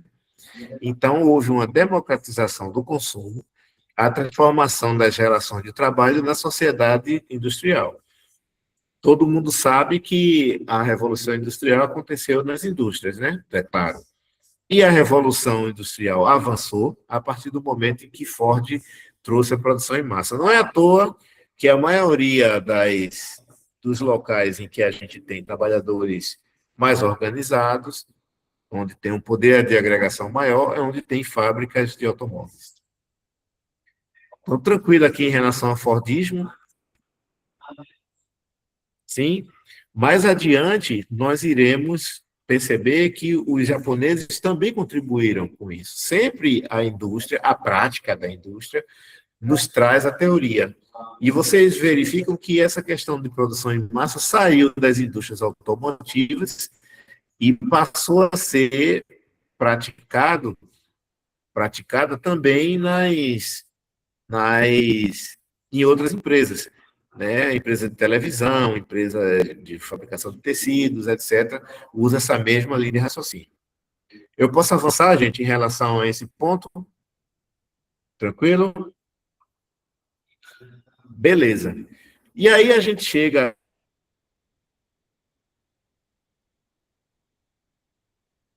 E aqui é uma viagem no tempo, né? A gente chega na teoria das relações humanas, é só uma notícia, depois a gente vai voltar com mais detalhes em relação a isso. Mas houve uma descoberta surpreendente. E aí a gente deve isso aos psicólogos. Veja, nós, administradores, tivemos um incentivo muito forte da engenharia. E a psicologia, entre 1927 e 1932, quer dizer, no próximo ano vai fazer 100 anos, que foi feita essa experiência de Hawthorne. Elton Mayo, que era um psicólogo, conduziu os estudos revolucionários na fábrica da Western Electric, em Hawthorne, em Chicago. O objetivo inicial era investigar a relação entre iluminação e produtividade. Então, se liga. Essas mulheres, elas trabalhavam fabricando telefones. Vocês fazem a ideia do que seja aquele telefone antigo. Preto. Um telefone preto, que era grande, que a gente botava o dedo e discava. Alguém se lembra desse aparelho? Então, nessa cidade chamada Hawthorne, tinha uma fábrica que fazia esses telefones. a fábrica da Western Electric. Então, o Elton Maia disse o seguinte, olha, vamos fazer uma experiência aqui, vamos ver se a iluminação, se os aspectos sociais, se a pessoa sentar no lugar mais confortável, faz com que as pessoas tenham produtividade maior ou não. E ele separou um grupo de mulheres, 20 mulheres, que vocês têm a foto delas aí, originais, em que elas foram destacadas numa sala, com a iluminação melhor, com lanche com mais carinho, com mais tratamento, e elas aumentaram a produtividade e muito em relação às outras que estavam em pé lá na linha de montagem. Então, foi uma descoberta surpreendente. O que foi que eles descobriram? O que foi que os pesquisadores descobriram? O que foi que a prática trouxe para nós, em teoria? Que os fatores psicológicos e sociais têm muito impacto na produtividade e nas condições físicas do trabalho. Uma mudança de paradigma. O trabalhador passou a ser visto como ser social e não apenas como uma extensão da máquina. Como a gente trabalhava nesse período com a consolidação da Revolução Industrial, o importante era a máquina. O trabalhador era um apêndice. Concordam? Vocês observam esse período? O importante era o que a máquina produzia. O trabalhador era apenas um apêndice. Os psicólogos, trabalhando com recursos humanos, observaram o contrário. A gente precisa fazer com que essas mulheres tenham um desempenho mais adequado para que elas produzam mais. Então, deixa eu ligar aqui no computador, que a bateria está aí. Então, passou-se a trabalhar com o social dos trabalhadores. Então, os grupos informais foram observados. Dentro das empresas existem esses grupos informais que ajudam, que podem ajudar na motivação das pessoas. O bem-estar é um fator de produtividade. As pessoas estando bem, elas produzem mais. E a motivação que as necessidades sociais atendidas podem trazer também, as pessoas podem estar motivadas. Você falar com as pessoas dentro da empresa, o diálogo aberto entre gestão e equipe aumenta a questão da produtividade, e um estilo democrático e participativo de líder, a gente vai ver isso mais adiante no curso também, pode incentivar, aqui tem uma tragadinha, travadinha, pode incentivar o estilo democrático e participativo, pode incentivar a produtividade. Então, assim, coisas que a gente sabe hoje do nosso mundo da administração foi fruto de uma experiência original feita lá em Hawthorne pelo Elton Maia, que era pesquisador. Então, eu vou perguntar, vocês entenderam que essa experiência nos ajudou a trazer os recursos humanos para dentro das empresas? Valorizar as pessoas dentro das empresas? Sim? Todos entenderam assim também? Esse aqui é o começo da teoria das relações humanas dentro das empresas. Até agora a gente estava falando de teoria clássica, da divisão das funções dentro da empresa, da organização do trabalho, e agora a gente está vendo que os psicólogos perceberam também a importância das pessoas dentro das empresas e trouxeram isso para a administração. Pois não, Denilson, pode falar. Professor, eu acredito que essa humanização, né, trazida nesse momento, ela se dá também por uma queda de produção por conta da estafa, por conta do trabalho opressivo, né? E aí juntou-se o útil ao agradável, né? Alguém com a visão mais humanista juntou o útil ao agradável para que a produção também melhorasse, né? Sim, é isso mesmo. Você matou a charada. Nesse momento, as pessoas estavam esgotadas, como eu falei, não tinha direitos humanos, né? Aqui. Tinha direitos desumanos. As pessoas trabalhavam 10, 20 horas. 20 não, porque ninguém aguenta, né? Mas 10, 12 horas por dia, todos os dias da semana, e aí era como tem que se puxar mais, né? Você já viu fazer o caldo de cana, né? Passa a cana umas 10 vezes, né? Como para arrancar mais caldo, né? como tinha que aumentar a produtividade das pessoas, então foi feita essa experiência. Você observou muito bem, Denilson, isso veio a contribuir com o aumento de produtividade dentro das indústrias. Ok, gente? O que eu tentei mostrar aqui está claro para todos? Sim? Posso avançar? Vamos lá. Então, as principais escolas da administração, até a escola clássica, que tem uma ênfase na eficiência, buscada lá pelo Taylor, pelo Gilbert, o Fayol, a teoria das relações humanas, a ênfase na organização informal, atenção às necessidades dos trabalhadores. Mais adiante, existe a escola estruturalista, que diz o seguinte: vamos juntar essas duas teorias, né? A teoria da escola clássica e a teoria das relações humanas. Vamos estruturar a nossa empresa. O pensamento sistêmico, que leva a que a gente tenha que, dentro de um circuito social, e que é necessário verificar também o que todas as empresas podem se ajudar e contribuir, e o enfoque contingencial, que diz o seguinte: eu vou me preocupar com um problema de cada vez. As teorias existem, mas eu só vou aplicá-las se eu precisar, pontualmente. Então, essas são as principais escolas da administração, que nesse primeiro momento da disciplina a gente vai apenas citá-las. Nós iremos cobrar de vocês isso, mas algum de vocês irão se especializar em um ponto ou outro quando estiverem desempenhando as suas funções administrativas. Eu tenho certeza que tem gente aqui que vai ser gestor de recursos humanos, os velhos, os cérebros chefes, gerentes de RH.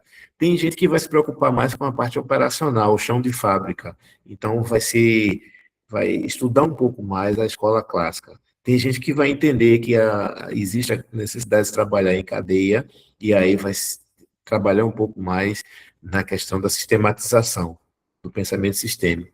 Tem gente que vai ser um gestor mais completo, vai estruturar melhor, levando em consideração recursos humanos e aquilo que eu preciso organizar dentro da minha fábrica.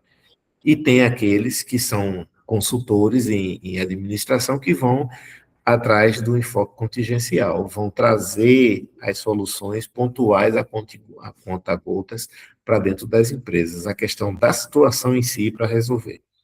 Está claro aqui que existem várias escolas, assim como existe na psicologia várias escolas também, né? Tem os freudianos, tem os junguianos, tem várias escolas que vão se desdobrando e vão abrindo os espaços dentro da administração. Nesse primeiro momento, é apenas uma apresentação. Posso ficar tranquilo? Posso avançar? Bom, então, três autores que eu trouxe para vocês aqui, para nós refletirmos, é o Hidalberto Chiavenato, o Peter Drucker e o Antônio Maximiano. Esses três autores estão referenciados na referência bibliográfica. Chiavenato trabalha a administração, procura ver a administração mais como um processo. Peter Drucker vê mais a administração como uma prática social, e Maximiano vê a administração mais como um sistema integrador. Lembra da sistematização que eu falei, né? Então, Chiavenato, que observa a mais muito aquela questão do planejamento, organização, direção e controle, diz que o processo é contínuo, dinâmico, de planejar, organizar, dirigir e controlar recursos. Ele dá um enfoque funcional e prático, com equilíbrio entre recursos e coordenação de esforços. Se vocês forem ler os livros do Chiavenato, e nós precisamos lê-los, porque é daí que vem a nossa teoria, vocês vão ver isso aí, que há um enfoque muito forte na função, nas funções administrativas dentro da empresa. Já Peter Drucker, que é um pensador mais recente, vê a administração como uma prática social. A questão humanista e a estratégia voltada para o desenvolvimento humano é bem perceptível na obra de Peter Drucker. O conhecimento é o principal recurso dentro da empresa. Ele fala que as empresas precisam se desenvolver E as empresas, para se desenvolver, precisam ter conhecimento. As pessoas, se tivermos um grupo de alunos organizados em que 10 alunos estudem juntos, a tendência desses travadíssimo, Kaique, é perceptível que esses alunos irão. Eu estou falando que o que a Venato trabalha com a questão da administração como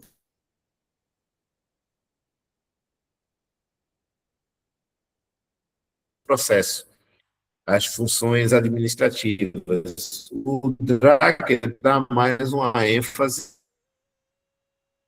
diz que o conhecimento da empresa pode propiciar um resultado melhor. Já Antônio Maximiano, que é outro autor que vocês devem ler, que está na biblioteca, inclusive, vê a administração como que não existe curso superior sem leitura de livros. Eu vou dizer de novo, não adianta só pegar lâminas, transparência, anotações, fazer exercício. Se você não ler os livros, vocês serão administradores sem teoria. Então, não irão avançar dentro das empresas. Então, por gentileza, procurem a biblioteca, e ela funciona à noite, hoje não. Mundiciarem com pelo menos esses 3 autores nessa disciplina de fundamento da administração. Eu posso avançar aqui, gente? Estamos chegando já no final da nossa aula, daquilo que eu preparei para a gente conversar aqui online. Posso ir? Bom, as atividades dos administradores, né? O que é que a gente espera que o faça? Ele deve tomar decisões, resolver problemas operacionais e estratégicos, ele tem que trabalhar processando informações, os relatórios, correspondência, dados financeiros, pegar um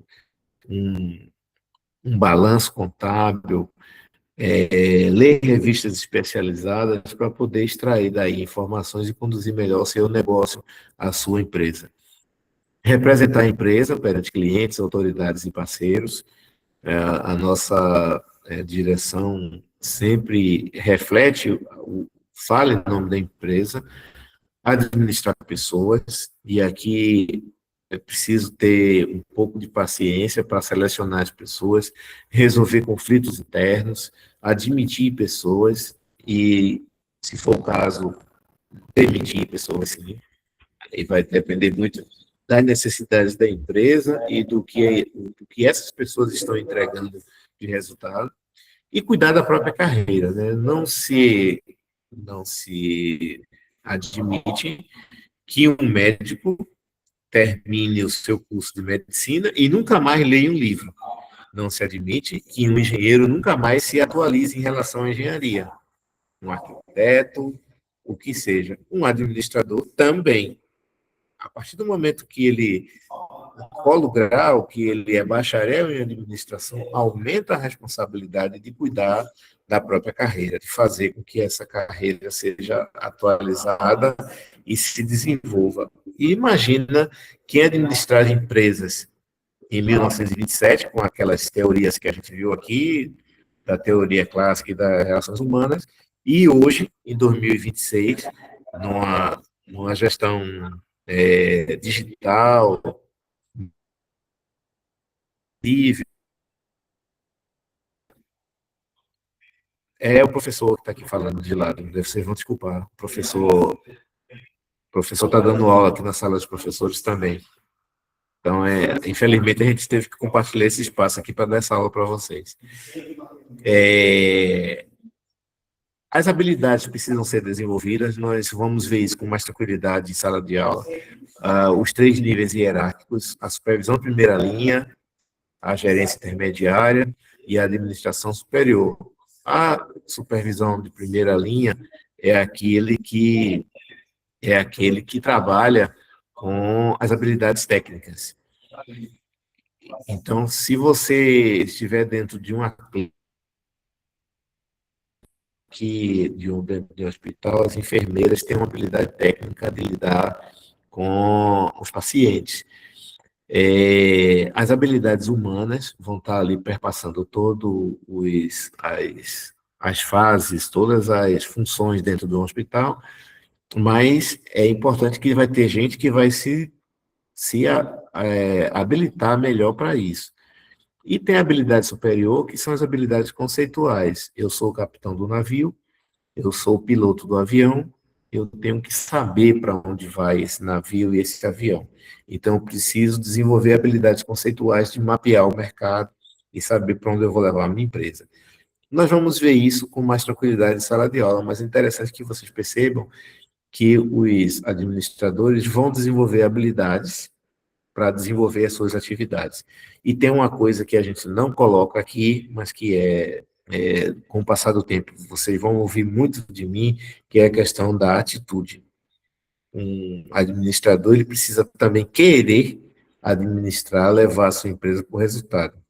Se ele deixar do jeito que está, como diz Bernardinho, com um livro célebre que ele escreveu, que é Transformando Suor em Ouro, se você, no primeiro tempo, teve um péssimo resultado e você não avançar em relação a mudanças, você irá continuar tendo péssimo resultado. Então, se a empresa deu problemas no primeiro ano, é necessário haver intervenção, é necessário haver um novo planejamento, uma nova organização para melhorar os resultados, ok? E isso aí é coisa que a gente vai ver com o passar dos nossos encontros. Eu trouxe um exemplo aqui de 2 empresas brasileiras que são exemplares em relação de trazer a teoria para a prática. Lembra que a gente falou aqui da construção das nossas empresas, das nossas teorias? Eu vou botar aqui, gente, são 8h20, eu vou disponibilizar aqui a segunda lista de chamada, ok? E aí a gente já está encerrando a aula, mas eu quero que vocês fiquem até o fim, porque eu vou passar aqui ainda uma orientação para vocês para a próxima aula. Vou passar aqui a segunda lista de presença. Então, vocês, por favor, preencham novamente. Pois não, quem está falando, fica à vontade. Denilson, professor. Pois não, Eu Denilson. acho que estive desatento, não vi a primeira lista. Está no grupo, Denilson. Ah, está no grupo. Está no grupo. Tá ok. Está no grupo. A primeira e a segunda lista agora, ok? Tá okay. Tranquilo, Obrigado, gente? professor. Então, aqui eu trouxe um exemplo. Eu trouxe um exemplo aqui para vocês de 2 empresas brasileiras. Eu não trouxe exemplo de nenhuma empresa de fora do país, para que a gente veja que há uma construção de teoria a partir da prática. A Embraer é uma das maiores empresas aeronáuticas do mundo e ilustra o diálogo entre as escolas de administração.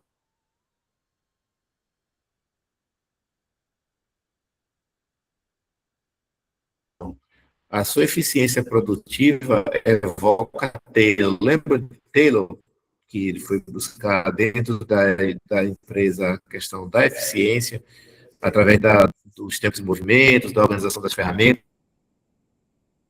A estrutura é descentralizada e o foco em equipes autônomas reflete as teorias humanísticas e sistemáticas. Então, processos, e há uma valorização humana muito grande. Equipes são autônomas e têm uma liderança participativa. Um outro estudo de caso é a Petrobras, que foi fundada em 1953. Evolução do modelo clássico, hierarquizado com estruturas flexíveis, gestão de conhecimento e liderança participativa, pressionada pela globalização e competição internacional. A Petrobras vive da produção, basicamente, da extração do petróleo. Hoje em dia já trabalha com matrizes energéticas diferenciadas, mas é uma empresa bem moderna, que tudo que eu falei aqui em relação a técnicas administrativas, você consegue observar na Petrobras. Se vocês forem estudar a história da Petrobras, a história da Embraer, vocês vão perceber muita coisa do que a gente viu aqui em teoria, na prática. Os desafios da Petrobras é a inovação tecnológica, a pressão financeira, o preço da gasolina aí do diesel, etc., nesse momento da guerra do Irã, está bem acentuada. A influência política também é forte dentro da Petrobras, porque aí vai muito do que se quer de uma empresa nacional ou não, e a necessidade, de certa forma, de flexibilização. As lições do equilíbrio entre eficiência, engajamento e responsabilidade social também fazem parte da história da Petrobras. Então, essas duas empresas brasileiras, a Embraer já foi privatizada, a Petrobras ainda não, nos dão margem de dizer o seguinte: a gente pode falar de administração, sim, trazendo empresas brasileiras. Aqui, em Piauí, nós também temos exemplos de empresas que nós devemos trazer. E é essa dinâmica de vocês. E aí, a ideia inicial é que vocês apresentem um seminário em sala, e aí vocês vão se dividir em grupo. Nós somos 13 alunos, me corrija se eu estiver errado, 13 a 14 alunos. Eu gostaria que vocês se dividissem em 3 grupos de 4 pessoas, um vai ficar com 5, para que a gente traga, identifique e traga exemplos de organizações, de empresas aqui no local, aqui de Piauí.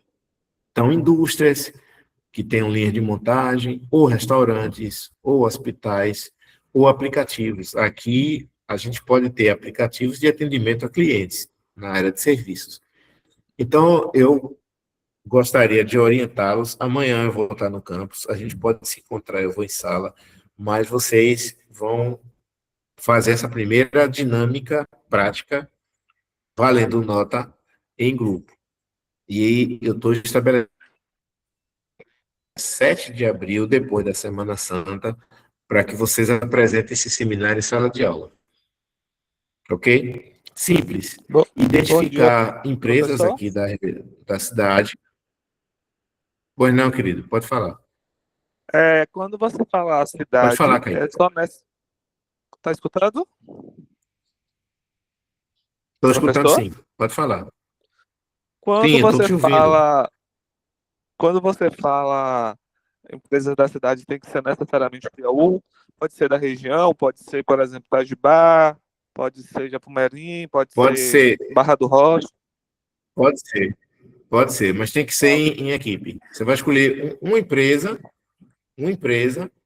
ou um restaurante, ou uma indústria, ou um hospital, ou um aplicativo, uma empresa, e em equipe vocês vão detalhar como é esse sistema de produção, como é essa empresa, pelo menos do conhecimento que vocês têm. A gente está no momento de conhecimento, né? De entender as coisas, não é assim?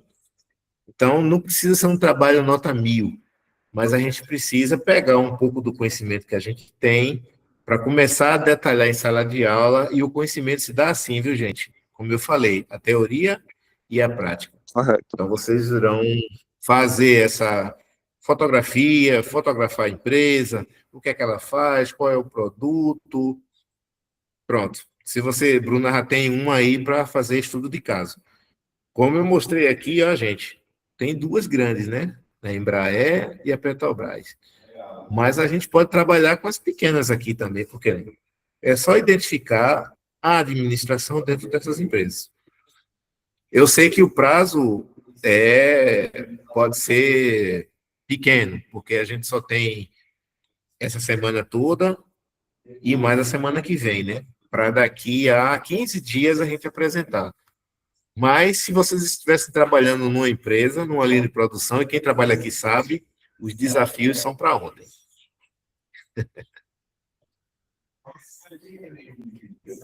Beleza? Onde você trampa é ótimo isso aí. Pronto, gente. Então, deixa eu ver se tem mais alguma coisa para a gente conversar aqui. Na próxima aula, nós vamos aprofundar essa questão que a gente conversou aqui, a base teórica. Vamos examinar, vamos começar a abrir essas caixas, um por uma. Vamos começar com a administração científica, depois aí vamos detalhando. Aqui hoje foi só trabalhar com a escola científica, a escola clássica e aplicações contemporâneas. Eu gostaria de ter 3 grupos, certo? Vocês vão se organizar em 3 equipes para apresentar isso em sala. Olha, na empresa, no restaurante X, ele se estrutura dessa forma, ele é uma empresa familiar, o dono é fulano de tal, ele tem tantos funcionários, parará, parará. Doce Mel é um bom exemplo também. Se você conseguir trazer a Doce Mel é um bom estudo de caso. É isso que a gente vai ver na próxima aula, gente. E deixa eu ver a bibliografia básica que eu deixo para vocês aqui são essas aqui: a Adalberto Chiavenato, Peter Drucker, Antônio César Maru Maximino e Mota e Vasconcelos, que também traz a Teoria Geral da Administração. Esses livros estão à disposição de vocês na biblioteca. Por favor, peguem, sintam o peso do livro, leiam, folheiem, vejam que a teoria é uma coisa que a gente vai tentar colocar no dia a dia, na prática, aqui com vocês. Mas é necessária essa leitura, senão vocês apenas serão lagartixas balançadoras de cabeça. Ok? Com relação à aula de hoje, vocês têm alguma observação a fazer, gente? Professor, só uma dúvida sobre o trabalho. Sim, pois não. Pode ser apresentado Pode ficar à vontade. slide, a gente pode usar a nossa criatividade, né? Sim. Sim. Um slide é bom porque sistematiza, né, a apresentação, mas pode ficar à vontade. Tá bom? Certinho. E aí eu vou estar aqui, amanhã eu vou estar na escola, eu vou procurar vocês, na próxima semana também, a gente vai conversando. Bom?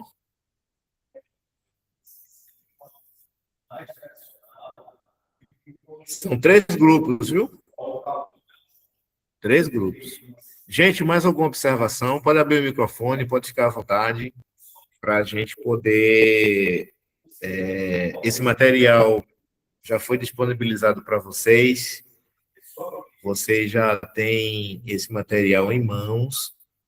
E aí eu gostaria que todos abrissem as câmeras aí para a gente se despedir, né? Foi uma noite diferente, que eu espero que não tenhamos dificuldade.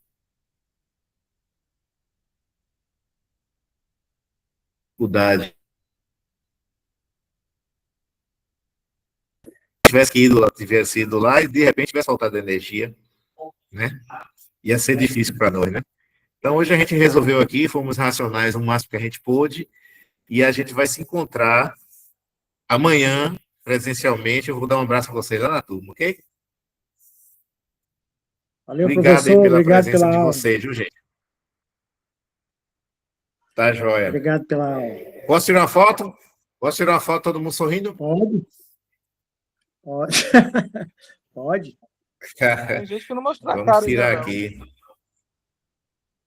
Eu Não estou tem no escurinho problema. porque está muito calor, viu, Esquilo. professor? Ah, que bom. Pronto. Estamos aqui hoje resolvidos na nossa aula. Muito obrigado, viu, pessoal? Eu estou encerrando aqui a Obrigado, senhor. gravação e eu vou disponibilizar essa gravação para vocês. Tranquilo? Tranquilo. Obrigado, gente. Até a próxima.